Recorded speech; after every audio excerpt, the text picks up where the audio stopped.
Student, let us see the question. At a point, electrostatic field is zero, then potential at that point may be zero.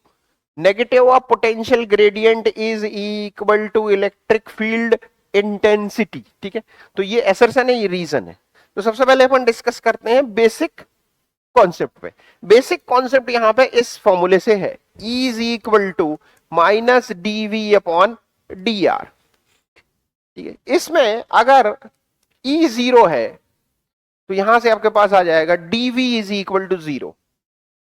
dV जीरो का मतलब है कि यहां पे dV का एक्चुअल मतलब है V2 minus V1 is equal to zero, यानी V2 is equal to V1.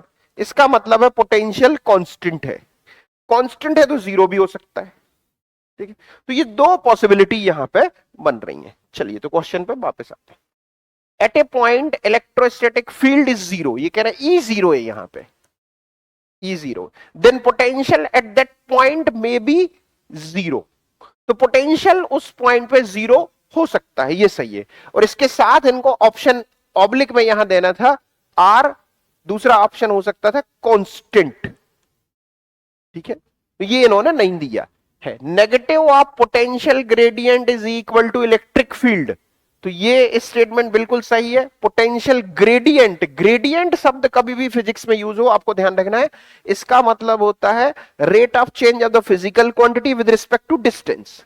तो पोटेंशियल ग्रेडियंट मतलब dV अपॉन dr. ठीक है, और नेगेटिव साइन, तो ये तो अभी अपन ने देखा था E is equal to minus dV upon dr basic concept में. चलिए, तो ये क्लियर हो रहा है.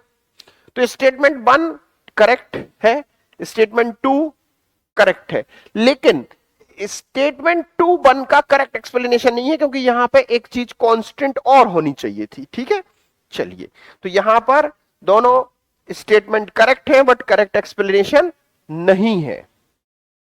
तो यहां पे फाइनली जो आंसर होगा वो कौन सा होगा, बी.